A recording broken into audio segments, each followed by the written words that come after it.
Maio Sem Fumo, combate ao tabagismo e dispositivos eletrônicos. A nicotina, ela é uma droga psicoativa estimulante e, além dela, existem outras substâncias igualmente prejudiciais e que causam também dependência. A gente pode falar sobre o monóxido de carbono, que ele rouba o oxigênio do sangue e pode causar infarto, AVC. Tem os metais pesados, que também são igualmente prejudiciais para rins, fígado. Então, existem outras substâncias que igualmente causam dependência. O cigarro é considerado um dos vícios mais difíceis de parar. Ele é considerado também pelo INCA como sendo uma doença crônica, né? Então, por isso existem essas campanhas para que se pare de fumar. E ele causa, a cada tragada, a nicotina, ela atinge o cérebro muito rapidamente, de 7 a 10 segundos por tragada. Então, realmente, ela causa uma sensação muito boa e isso causa uma dependência. Quando se para de fumar, aí a gente pensa assim, tá tudo bem, né? Então, a partir de 2 horas que se para de fumar, o cérebro começa a sentir a vontade e a necessidade da nicotina novamente. Então, vem aquela vontade de fumar novamente. Então, o paciente pode começar a apresentar irritabilidade, agressividade, distúrbios do sono, dificuldade de concentração, cefaleias. E a que mais persiste por mais tempo é a fissura. O grupo aqui no Santa Marta, ele funciona da seguinte maneira: sempre nas terças-feiras a gente tem 2 grupos, um pela manhã e outro à noite. Na manhã, nas terças, é das 10 até as 11 horas e à noite das 18 às 19 horas. O paciente sempre ele fica convidado a fazer parte, né, e integrar o grupo continuamente, mas começa-se sempre pela primeira terça-feira do mês e a gente faz um programa de 4 semanas na sequência. E ele funciona com depoimentos, com partilha dessa experiência de outros pacientes que já deixaram de fumar e que voltam ao grupo para dar o depoimento, ajudar os outros que estão nessa batalha, né, em parar de fumar. Então, essa dinâmica no grupo, dos grupos aqui no Santa Marta, é também, os grupos são portas abertas, que é uma peculiaridade e acontece apenas no Santa Marta, que a gente acolhe pacientes de outras unidades também, de outras regiões de Porto Alegre, não só aqui da unidade de Santa Marta. Nós temos profissionais, nós temos médicos, farmacêutica, educador físico e os dentistas, né? Também tem agente comunitário da saúde, que integra também os grupos. E o acompanhamento se dá tanto individual quanto coletivo. Então, a gente faz os grupos, os encontros são nas terças-feiras, né? E individualmente a gente conversa com os pacientes no final dos encontros e, se necessário, a gente faz o agendamento das consultas.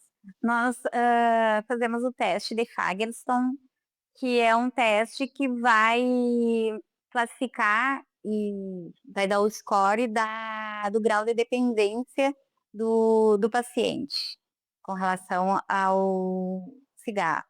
Então, a gente, dependendo do score, a gente vê a necessidade de entrar com adesivos, só adesivos, ou entrar também com a bupropiona, que vai controlar e ajudar bastante na ansiedade. Então, sempre é feito um teste, nunca a prescrição não é feita no primeiro encontro, a gente primeiro conhece o paciente, tanto individualmente, eles recebem um livrinho que vai nos acompanhar sempre, nos ajudar bastante como material didático para esses encontros.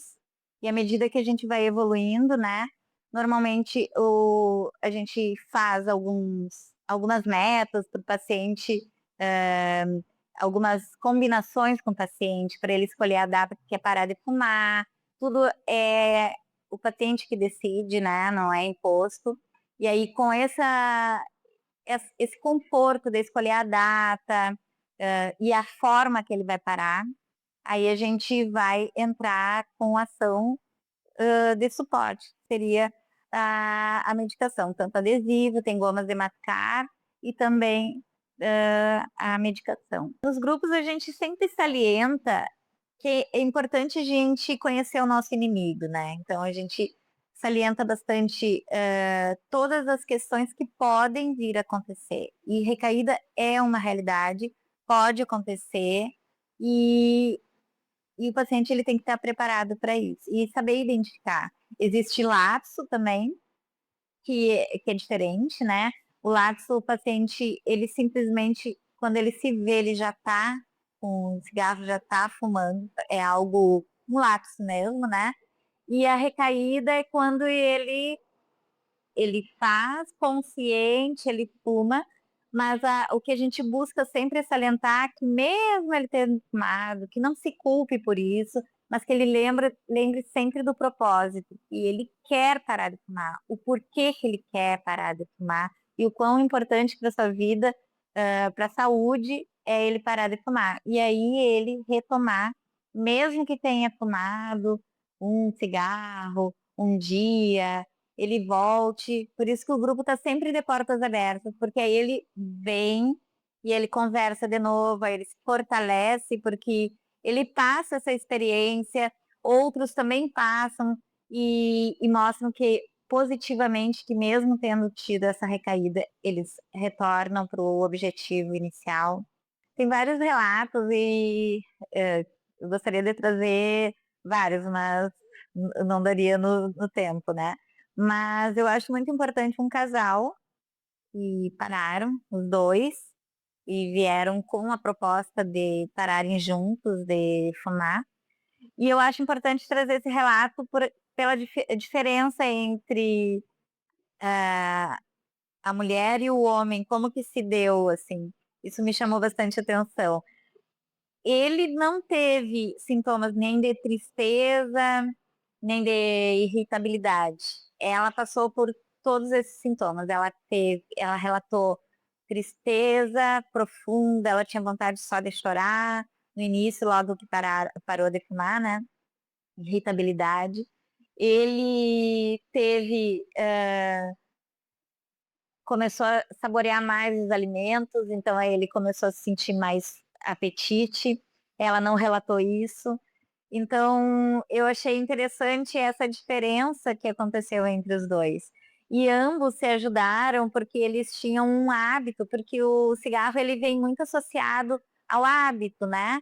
E algumas outras questões eh, que acontecem, né, junto. Então, eles tinham o hábito de fumar no, na, na área da casa deles, né? Então, era tudo preparado para fumar. Então, eles se reorganizaram o ambiente, a ambientação do local e acabaram fazendo essa modificação, o que ajudou bastante nessa decisão que tomaram de parar de fumar. É sempre nas terças-feiras. O ideal é sempre começar na primeira terça-feira do mês, às 10 às 11 ou das 18 às 19.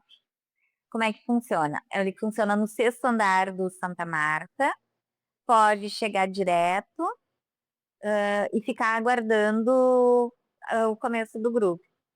Portas abertas significa que pode ser de qualquer bairro de Porto Alegre, precisa ser de Porto Alegre. Então, o paciente ele pode ser da Restinga, da Zona Norte, de qualquer bairro, mas se ele se sente à vontade, se fica confortável, porque trabalha no centro ou perto, ou é fácil acesso o Santa Marta, ele pode vir participar do grupo. Tanto da. Só o que a gente pede sempre é que ele fique, se ele vem no grupo de manhã, que fique sempre no grupo da manhã ou no grupo da noite. A dica é que procure os grupos. Eu acho sempre importante, procurar fazer parte da primeira sessão, ouvir, falar com um profissional que está acolhendo, né, e que está acompanhando o grupo. Eu acho importante. Se passou a passou pela cabeça em parar de fumar, esse vício ele realmente ele traz prejuízo para a saúde, e quando se consegue parar, todos os pacientes que pararam relatam que passaram a se sentir melhor, mesmo eles não tendo nenhum problema efetivo de saúde. "Ah, eu tô com câncer", ou "Eu tô com, qualquer falta de ar", enfim, que fosse com algum diagnóstico, né. Mas quando eles param, eles começam a perceber, depois que pararam, que eles já estavam com algum problema e não estavam percebendo isso. Não estavam, assim, sentindo efetivamente uma falta de ar, um cansaço, mas eles relatam que depois que pararam, eles começam a ter mais fôlego, né, mais vontade, ficam mais ativos. Então, fica a dica, a gente fica à disposição aqui no Santa Marta, esperando, para que participem dos grupos. Sim, a gente tem o dado de janeiro para cá, né, então a gente está com os grupos, a gente não parou, né, então a gente está continuamente janeiro, fevereiro, março e abril, a taxa de 24,8%, uma taxa que é considerável, né, em termos de efetivamente pararam de fumar, então são pacientes que abandonaram o vício e que conseguem ter uma nova perspectiva, né, então, já eles substituíram por atividades físicas, caminhadas, né, então eles estão com um retorno, né, de bem mais saudável. Então, acho que acredito que seja isso e sempre, reforçar o convite para que venham e comecem a participar, pelo menos até para se informar melhor sobre como que funciona e como que acontece a o uso, a utilização de adesivos, em que momento que se para de fumar, se começa com adesivo antes ou depois, receber um pouco mais de informações e até informações sobre o quão prejudicial à saúde é o cigarro, porque às vezes a gente pensa que sabe e e acaba não prestando atenção ou não parando para pensar muito a respeito, mas é importante. Nos grupos a gente trabalha bastante esse conhecer o inimigo e saber o mecanismo de ação nele também, porque por que que muitas vezes o paciente acaba considerando o cigarro, um dos relatos que muito se traz no grupo, é que é o melhor amigo, né. Por quê? Porque quando dá aquela falsa sensação de quando tá ansioso e o cigarro realmente, porque ele atinge rapidamente o cérebro, ele dá a sensação de prazer, dá a sensação de saciar a ansiedade momentaneamente, só que logo passa. Então é algo que não permanece. E por isso tem essa dificuldade de se conseguir cessar, né, o fumo mesmo. Maio Sem Fumo, combate ao tabagismo e dispositivos eletrônicos.